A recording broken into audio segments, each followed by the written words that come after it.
Welcome to Holy Fuck. Holy Fuck. Holy Fuck. Two gals on the prowl for enlightenment, sex, and all things holy. Holy Fuck. Each week, beauty alchemist and transformational coach and speaker, Katherine McClelland, and spiritual healer and life coach, Krista Kim, discuss navigating spiritual consciousness in a real human body.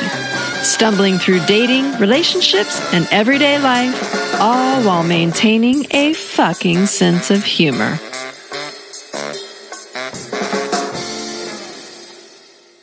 Hi, everyone. Welcome to the Holy Fuck Podcast. This is Krista. This is Katherine. Good afternoon, you guys. Having a great day here and welcoming all of you to our show today. Krista has some fun stuff in store for you. Yay! Fun stuff instead of bullshit. We're done with the soap opera week, are we? Oh, yes. Well, maybe we're starting a different type of soap opera. A fun soap opera?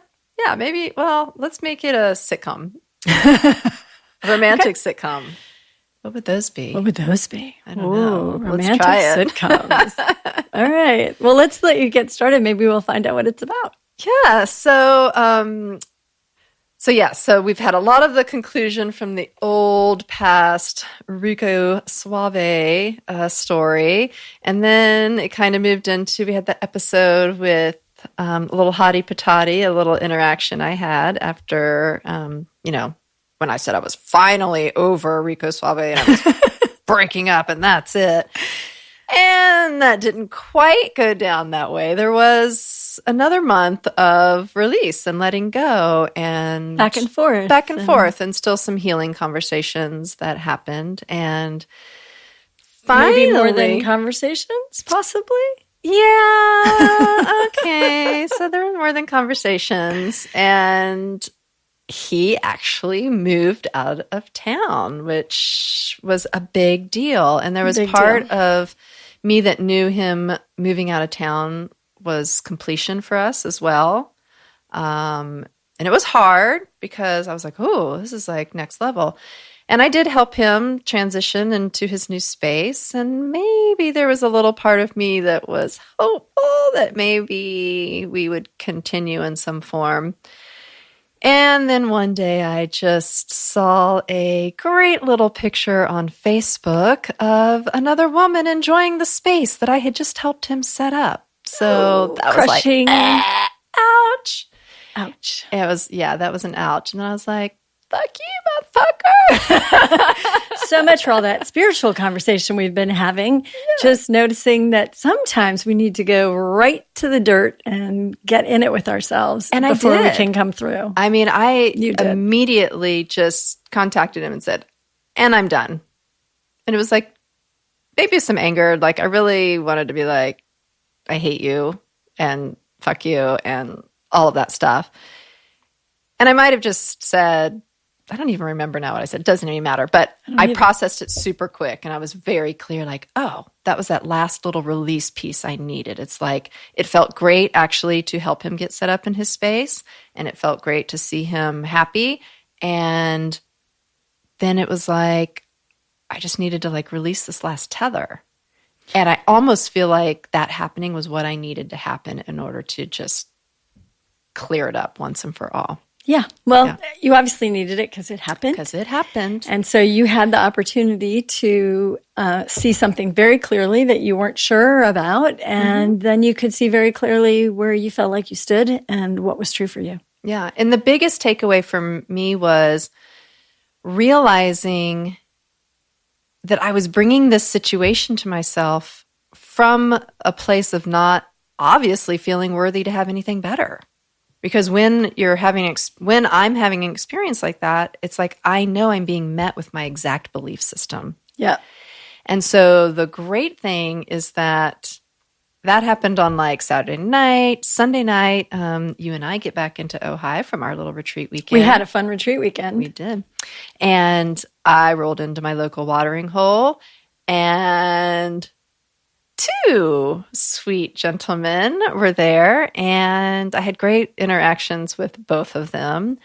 And there was this part of me that was like, wow, the minute I value myself and see myself as worthy of something greater that's in more integrity, all of a sudden spirit can come in and meet me with other people who are matching that energy. Yeah, one thing I want to point out, because you just used the word integrity, and it's not always understandable for me and for other people. And what you mean is kind of like an alignment with who you truly are. So while you were believing that you were less than, you got a relationship that was willing to play that way. And you stayed into that relationship hoping, and, it was tricky. There were obviously tricky things about it, but there still was a place that you were letting go of how incredibly valuable you are as this beautiful angelic child of the universe and all of that means, and letting someone be not 100% honest with you, not 100% connected, and you were giving maybe a little more than you needed to. It really showed me a pattern of giving, and I don't even know if it's that not receiving. It's almost like I didn't want to receive, or I felt uncomfortable receiving.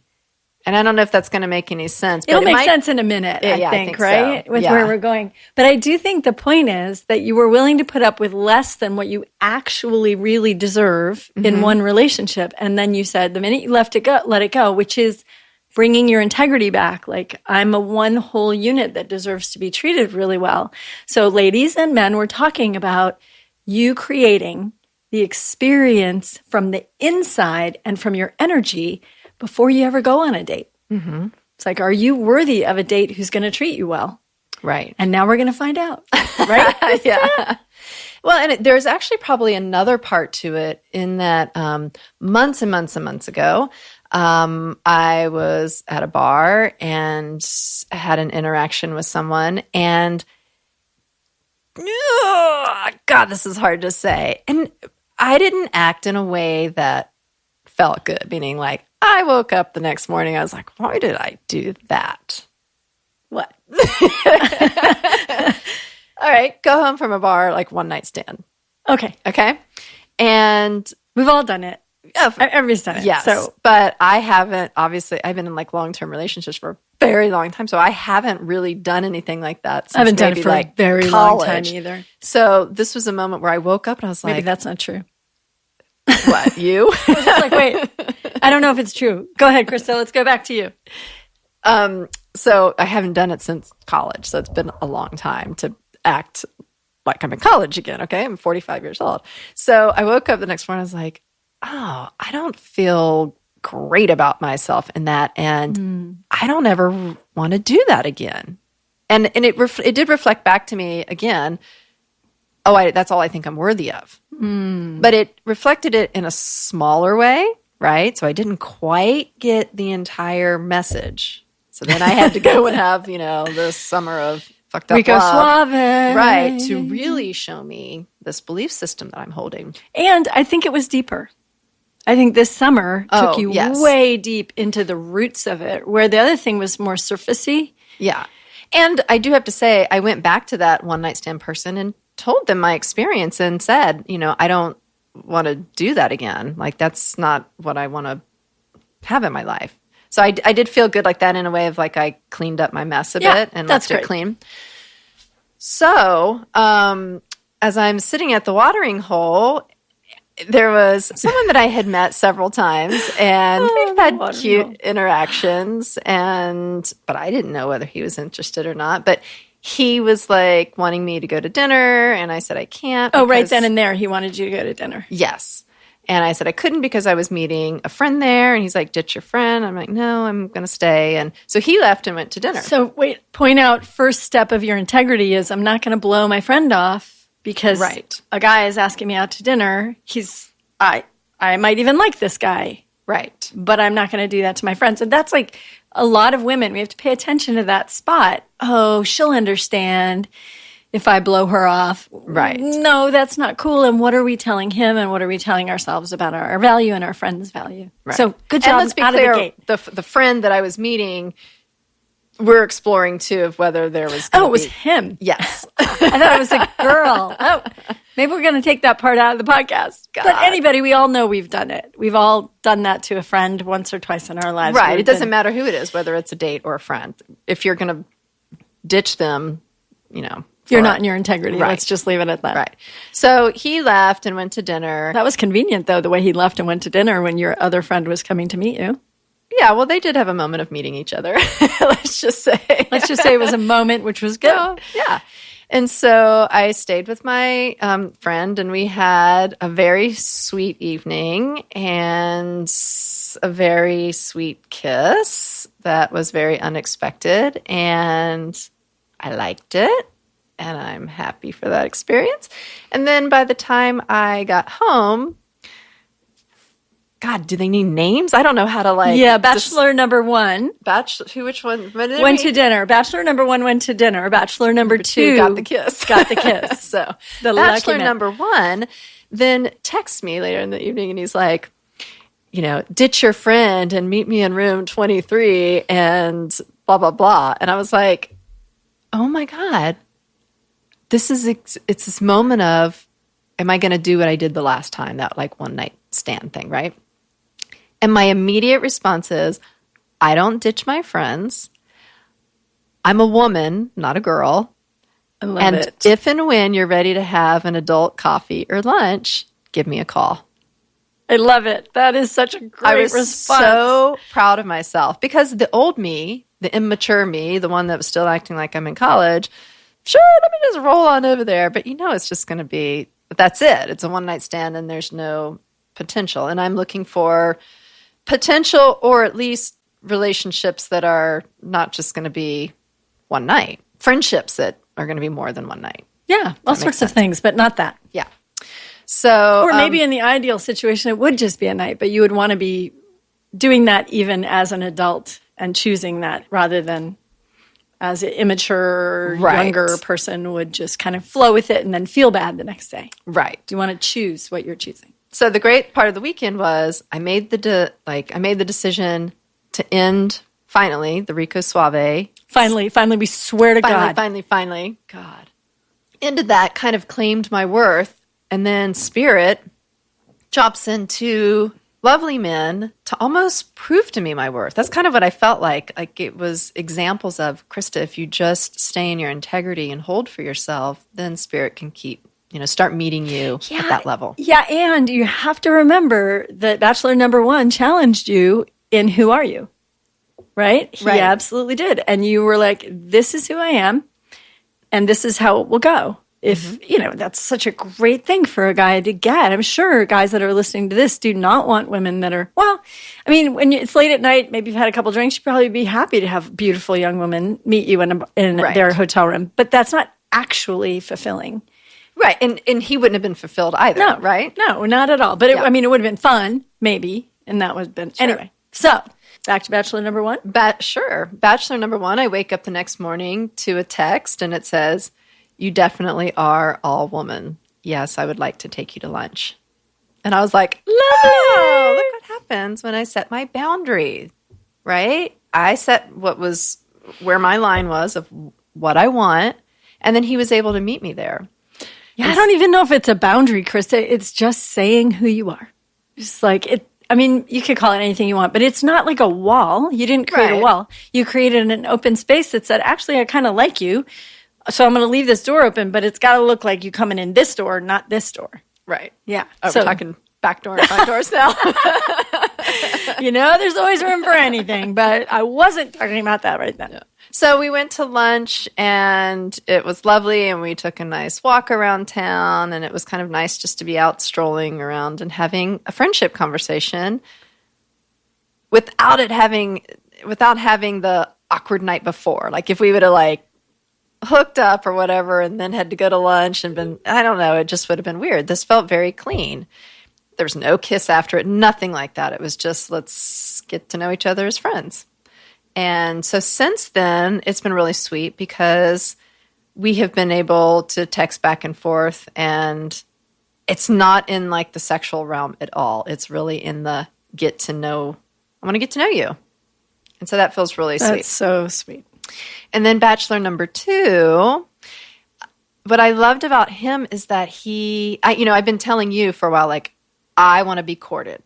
Now that I'm done with Rico Suave in this next phase of my dating life over the next year, I really want somebody who's going to ask me out on a date, treat me with respect, get to know me, not just want to like jump into bed, but really do all of the proper steps. But there was part of me that was like, no guy's going to do that, because it feels like the dating culture right now is like kind of what I was talking about. Men just want to like, they want to meet you at a bar and they want to buy you a drink and then take you home, and then that's it. And then they move on to the next. That's all you can see when it's all you're thinking you get. Okay. True. Since you're one who goes to bars, and which not all bars and not all the time, but I know that you have a place you love to go, which is a bar. And I believe you got a cup at said bar. I did. When you become a certain level of customer, is that what happens? Well, there's all kinds of rules. But anyways, yes, I have my mug on the wall now. So yes, bachelor number 2, what I loved about him is that he asked me out on a date. He said, I'd like to take you to dinner. And very nice. We've been friends for a while. And, so I've gotten to know him, but also he's been around with Rico Suave. So it's like he knows all the drama with Rico Suave. And so I didn't know kind of how I felt about that. Like, I don't want to ruin a friendship. I don't know what his interests are. So the ethical slut came out again. I love her so much. I might have to give her a name. And so after having a conversation with you, which was so great, because I said to you, like, what do? I don't know. Like, I had already said, yes, I would go to dinner. But then I was like nervous because I didn't know, like, if I was going to be leading him on. I don't know what my interest is in him in that way. Right. And what you said was so great, because you're like looking at me like, what did I say? And it was something so simple. You told me to say, I would like to go to dinner, but I would like to tell you where I'm at first in my life. And then if you still want to go to dinner with me, great. And I thought that was so brilliant, because then it's like I get to be honest where I'm at, and then he gets to decide for himself whether that's something he wants to be a part of. Yeah, I want to do a little segue, tiny little segue here, because the rest of the story is coming. But this is a thing called telling the truth so everyone gets to make their own choices. And so with Krista, she was feeling nervous because she wasn't sure what his expectations were of her.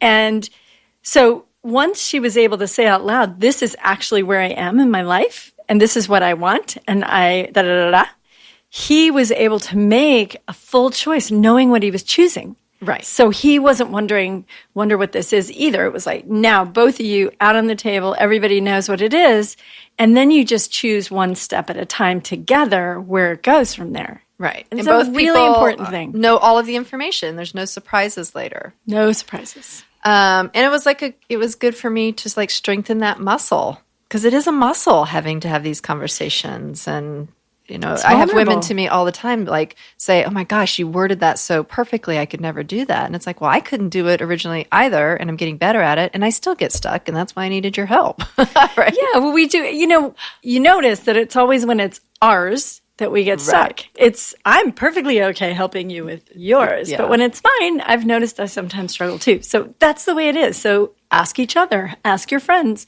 And ladies, if you have a male friend, ask a male friend. It's sometimes one of the best ways to do things is, how would you interpret this? Or if you were looking for this, how would you do it? Because sometimes when we ask each other, it's all girls talking to girls, but we're trying to talk to men. So it's a possibility of a strategy you could use is, let me go talk to one of my male friends. Yeah. I love having male friends. So I sent him that text, and he said, yes, tell me where you're at. And I basically said, obviously, he knows the trauma, because it has been traumatic this summer. He knows what I've been through. And I just said, I'm not really looking for a relationship right now. And I'm also seeing some other people and physically involved. And, how do you feel about that? And he was like, okay, I'm still interested. And he was like, I don't really care what you're doing. I was like, okay. He didn't quite say. I know. He was very sweet about it. I felt like he was like, he just wanted to spend time with me and have experiences with me. And if we just wanted it to be a friends with benefits, he was fine with that too. But what I loved most about what he was saying is that he wasn't wanting to rush anything. Yeah. And he was like wanting this phase to be really long and really slow. And I really liked that. And I loved, which because I was privy. Sorry, Bachelor number 2. I do get to read this stuff. But I loved that he was very clear that he was still very sexually interested in you. Mm-hmm. Wasn't like he was saying, oh, I just want to take you on this Puritan date. Right. He was like, I want to take you on a date because I'm very interested in you because I like you and, you know, I'm very sexually interested in you. I think he actually said like he's not looking for a relationship either. Yeah, I don't remember if he said that, but I remember it was whatever he said was super clear. It was super sweet because he said, I want, what was the line? I loved this line. He said, I want to hold, not have. And I was like, that's so sweet. Relates back to our podcast about holding, men holding. And yeah, and like he didn't need to own me in those ways. He just wanted to experience me and have fun. And it felt like it gave me a lot of space. And so we went to dinner. Let's see, was that 2 nights ago? 2 nights ago. So went to dinner, and he showed up with a rose. Oh. And I'm like, God, I haven't had somebody do that for a long time. And just every part of the night was perfect because opening the car door, letting me, you know, all the romantic gestures that women now say, oh, we don't need that. But it's like, no, I actually want that now. And the fact that I didn't have to like tell him all that and he was just doing it and making the dinner reservation. And now this is where it got a little tricky for me because he said to me, oh, I'm making this reservation at this restaurant. And that restaurant in our town is a really nice restaurant. And possibly the nicest restaurant in our town. And I had this immediate like panic attack. And I wanted to say to him, oh, no, you don't have to like go to that restaurant. Like we can just go to whatever, you know, normal. Just don't say Jim and Rob's. That's all. No. I love Jim and Rob's. Unless they want to advertise with us. No, I'm just kidding. I mean, I love Jim and Rob's, but you can kind of hear, even our audience, it's not what Krista was looking for, Jim and Rob's. But what it brought up for me was how many times over the next 2 days after he'd invited me to dinner or told me that's where we were going, I kept wanting to text him and say, you know, we really don't need to go to that restaurant. You know, it doesn't have to be that nice of a restaurant. It was like this thing inside of me. I had to keep pulling myself off the cliff like, Krista, like what? Why can't you receive that? It was really uncomfortable for me. And it kind of helped me see this pattern of like, I don't feel worthy of that. Right now, I feel like in my marriage, I felt worthy of it. I don't remember having this big of a thing around it. My guess is that this is a more, in your marriage, you're already comfortable. Right. And so you feel like, and sometimes we get a little entitled in these places. Yes. But in a new place where you're really working that edge of, is he going to like me? Is he going to still like me? What do I need to do to be liked? And maybe you're going to start playing, I'm being too demanding, that game, which is not true. You can never be too demanding. You're being yourself, and the right person matches with what they want to give you. And if he takes me to a really nice restaurant, does that mean I have to do something? But you'd already cleared that up. I had, but there was still this like underlying belief of that. Then if we just walked away with the handhold, that I should somehow feel guilty. And this is ingrained in me. Because I remember saying this to him like a week or two ago when he tried to buy me a drink. And I was like, you don't have to do that. Oh, I remember that. And he was like, no, in my culture, we do that. And that was the first step in me feeling uncomfortable. And I even think I said to him, well, if you buy me a drink, does that mean I have to like, you know, hi, kitty cat. Our cat mascot is back and wants to get on the mic and say something. We have a cat named Hermione, but she's a boy. That's so funny. So not a she, a he. He is a boy. With a girl name. Yeah, so okay. He's always been a bit disturbed. And he likes to come, every time we podcast, he likes to show up. So anyways, it started with the drink. Thank you. I couldn't even receive the drink because I felt like that meant I would have to, I don't know, somehow sacrifice myself. Pay him back. Yeah. Whether like it's you owed him something. So this was a huge awareness for me of like, if I'm going to go into this phase of having people court me, if I say I want to be courted, but then I don't want to receive, how does that work? Like, I have to be able to receive if I want to be courted. Yes, you do, madam. And then, so let's just say I received a lot on this date. Would you like us to know more about what you received on this date? Her face is so bright red right now. It is so cute. You don't have to tell us all the details. Well, we after dinner, we drove down to the beach and we brought lots of blankets to stare at the stars. And that was so sweet. I mean, I've lived in California for 25 years, and I've never gone to the beach at night. Wow. Isn't that crazy? So it felt like a lot of firsts happening that night. And I just so appreciated him treating me like a woman with no expectation. And it wasn't like gropey or anything like that. It was so sweet. And so we did not sleep together. Did I say that? No, yeah, you did. You said you were able to willingly receive from him, but you had a place where you still had a no to sleep in together. And it actually wasn't that I had the no. What was great about it is that, well, let me back up a second, because remember the first guy where I had the one night stand? Months ago? There was this energy of like pressing up against me and kind of pawing and like feeling like he had to like do all that stuff to like get me into bed. And so I was comparing that with the energy of Bachelor number 2, where he was just sitting back, not touching me in that way and not like making it known that advancing. He was nothing like that. And I have to say that was such an attractive quality, just the slow pace at which he's dealing with me. With a slow hand. Isn't that a song out there somewhere? Yeah. So I think that's something that the men can take away from this, is that I think they need to go really fast in order to get us. And it's actually the really slow that draws us in. Well, it's so interesting that you say that, because, of course, it's not universally true of men or women or anything else. But there is an energy of once you start making space for yourself, the space is required. There were probably times when you wanted that more grinding, thrusting, pushing up against you energy, because it felt like what you were trying to get, like there was a getting for you too. But now that you're in this place where there's an open receiving and a much more sort of queenly quality, a mature quality about what you're receiving, that the length of time in the space seems to have so much more impact on you. So much more sensual too, and it actually built up so much energy between us. I bet it did. Absolutely. I've had the same experience. And sometimes, though, like everything, it's good to mix up the menu. So the sort of hard driving stuff can also be quite fun if it comes in the right time and space. Right.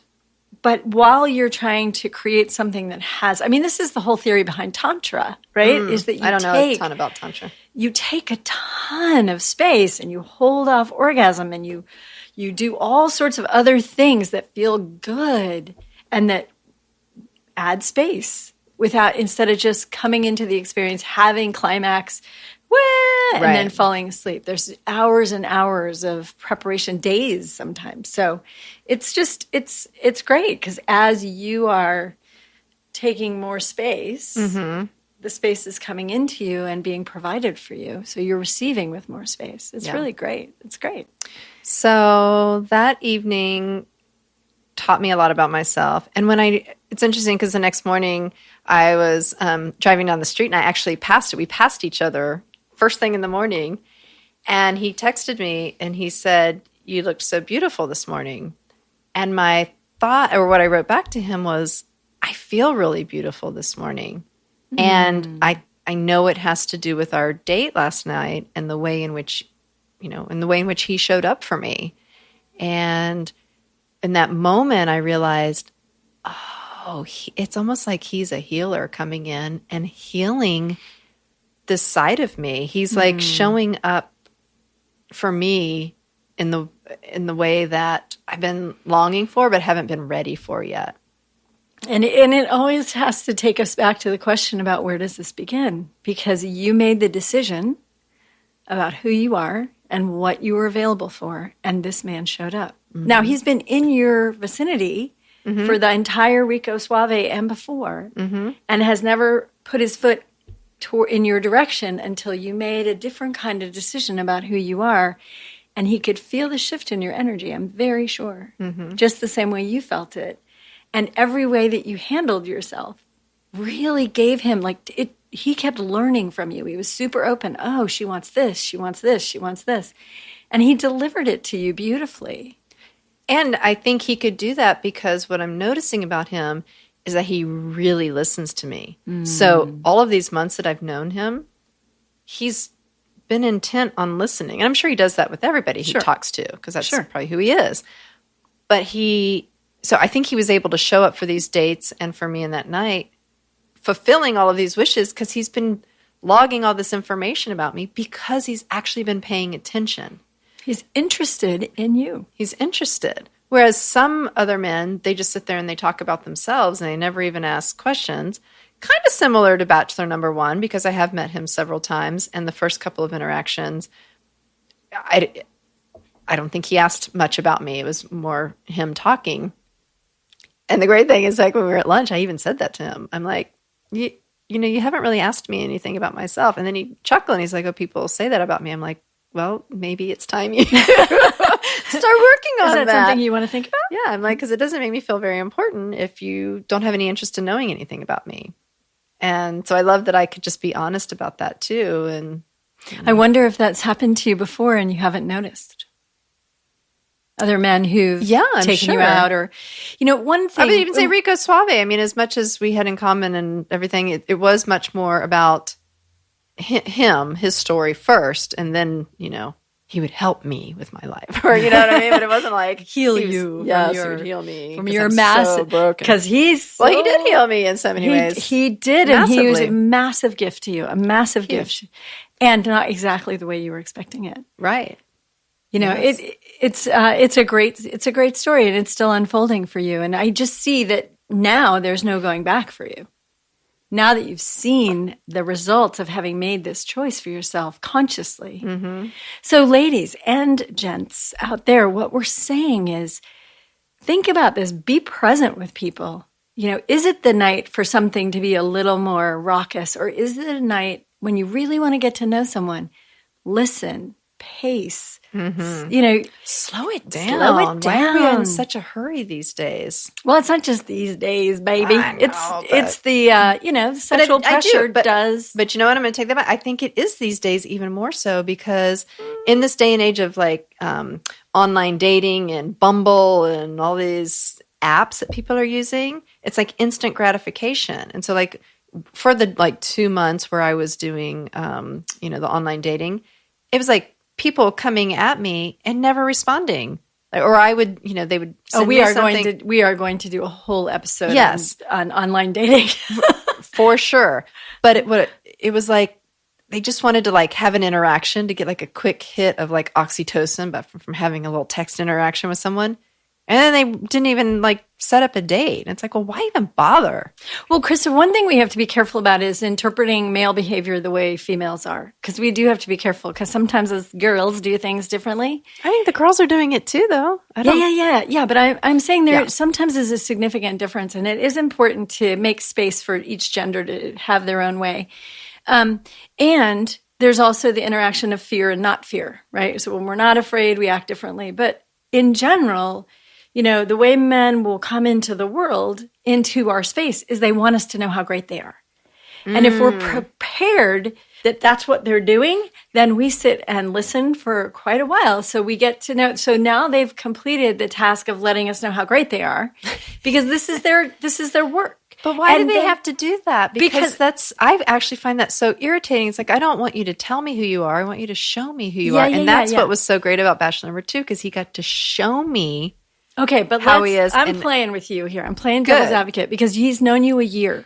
And during that year, he's had a whole year to tell you who he is and share with you from a place where you weren't paying any attention to him. You don't know how many times you just kind of talked your ear off about how great he was because you didn't have him in your field. You weren't on your first date. Mm-hmm. So it's about education, partly like men learning what women want, women learning what men want. But there also is a space for women to have compassion about the fact that this is a natural way. Like men, we want them to be strong and protective. True. We want them to be providers. So they want to let us know, I've got those things handled, so now we can hang out. So there's an urgency about that they have. So what if we could just be compassionate and hold space and, oh, okay, he's just going to tell me for a little while. And then I'm going to say, I would love to tell you some things about me. In a really kind way, not shaming him, and he suddenly goes, whoa, I've been talking the whole time. You know? Because what we're trying to do is bridge the places that we're different with understanding, kindness, and compassion without making anybody wrong. And when something shows up for us, saying it. So I really believe, you know, and it's like the admiring, like, I really admire that you've handled your work life and that you are in a place in your life where you feel open and available. And I thank you so much for sharing that with me. Can I tell you some things about myself now?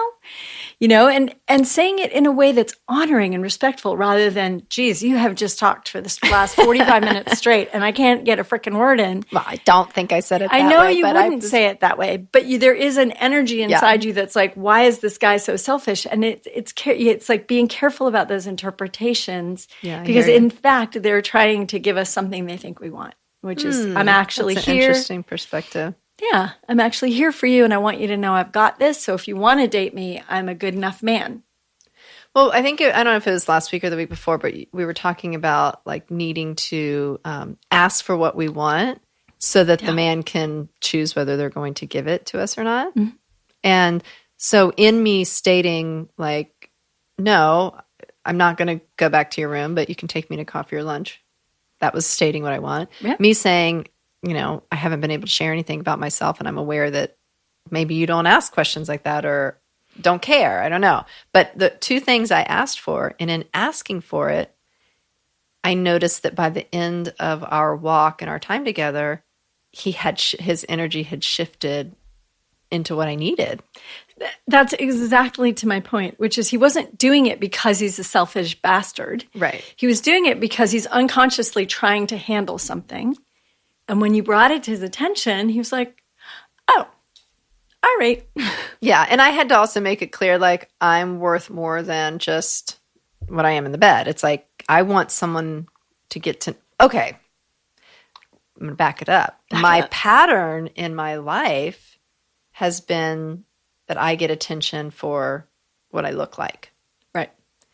So then I've been, not that I've been forced into playing that role, but it has become who I am in a lot of ways. It has paid you off well. Yeah. And now I'm at this stage where I'm like, I want more than that. I want someone to enjoy being with me, enjoy what I'm talking about, like not just the physical part. And so, but if I just jump into bed with someone right off the way, then I've just right out the gate, then I've played into the one thing I say I don't want. So I have to change that behavior within myself. If I want someone to be interested in what I say, then I better say a lot of things to them prior to letting them in my bed. Right? Yeah. It's because really, if I don't, then I basically say, oh yeah, you can have this. Or it could be your choice to be jumping into bed with them because that's really all you want from them. So you could be saying very few things. You could be saying, and this is all I want, but if you're up for it, this is what I want. Probably I'll never see you again. You know, so if I didn't like him at all, then yes, I can jump into bed and it can be a one night stand, and because I'm not going to want anything from him. But if not at all. What you mean is if you didn't like him in a way that you thought there could be potential. Right. Versus, I'm sure you'd like him to some degree, or you would actually really be in bed with him. Yes. But there's love liking this someone. distinction. Yeah, there's liking someone enough to jump in bed with them, and then there's liking someone like, oh, maybe there could be something here in the future, and if so, then I better slow the fuck down and take my time. Fuck down. Yes, slow the fuck down. So did we get the title of our podcast right there? Maybe slow the fuck down. You know, there's a really funny. I just started reading a book called Sex at Dawn. Oh, yes. It's really good. I think you have a copy. I do. I've read it I've read parts of it. Okay. Well, I was reading this part that was talking about the myth of women's sexual response being less than men's. And they had this great analogy, which is that a man's sexual response is more like a firefighter. It's like, come in and take care of it and, with the hose. Kind of with the hose thing, the whole thing. And a woman's sexual response is more like a fire. It takes a while to get started, and then once it gets started, it really can take over, and it can go much farther than the firefighter expects it. So there is theory that women's sexual response is actually 7 times greater than men's. It's just that it takes a while to start. So back to the theme of slow the fuck down. If the man or whoever's inhabiting that polarity can slow it down, the receptivity and what they will get on the other side of it is much, much fuller experience. Oh, this is so good. This is so good because, bachelor number 1, who wanted to just go, boom, fire center, and like, get me to room 23 and like, room 23. Yeah. It almost unconsciously told me that that's who he was going to be in bed. Oh, of course. Meaning, like, you're just going to get in there and have drunk sex or whatever. He was ready for you. He was texting, come on over. Whereas bachelor number 2, because he's given so much space and time, he actually was that way on the beach. It was like, he gave me time. Yeah. So we're talking. So pay attention to this stuff. And he gave you a lot of time. I love that. I do so appreciate that too. And it's true that we really love to have a lot of time and a lot of attention, and it works. So it really comes back to what you were saying before, which I thought was powerful, and we didn't underline it at the time, which was slowing it down, but also listening.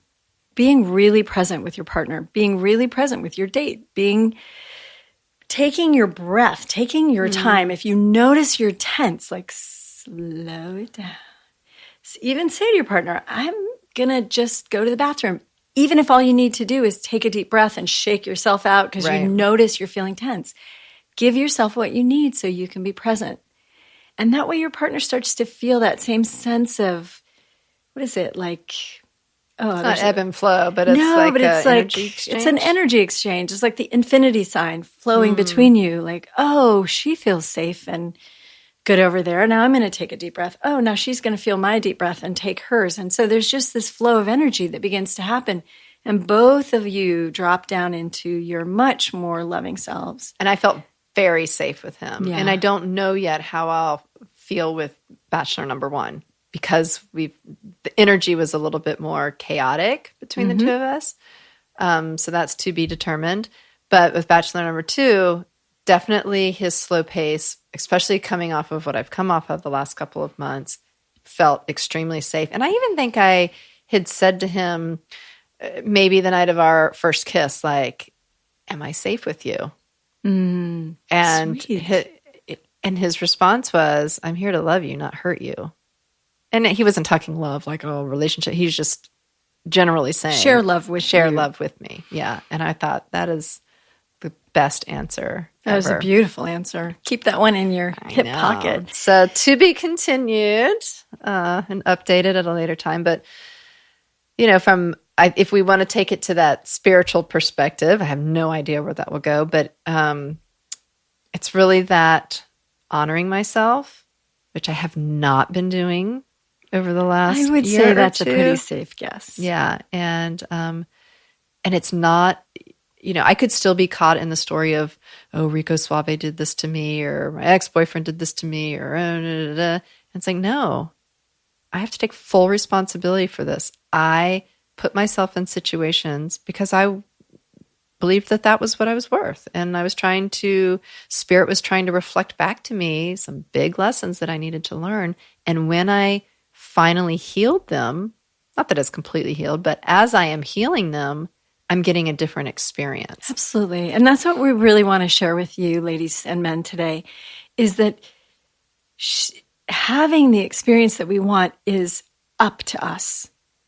taking the time, this is actually the spiritual lesson, is that once we feel in tune with our holiness, with our wholeness, with our loving, and we bring that down into our bodies, once we do that, we can share ourselves completely in any way we choose, knowing ourselves so fully. And what we're talking about is until we come into integrity with the wholeness of who we are, we give pieces of ourselves away. Right. We barter them away. We give away sex or money or whatever, power. Time, energy. So much time away. Yeah. And we don't need to do that. So we're hoping that what you'll get from this is not only the fun and the beauty of Krista's experience, but the juxtaposition, because if you haven't listened to them, the Soap Opera Week is still available for you to listen to, and you can hear the very big difference in her experience, the up and down and the sideways and the uncertainty and the not knowing and the trying to sort. And none of that is present here. Yeah. And all of it is much more honoring, whichever direction any of these particular relationships go.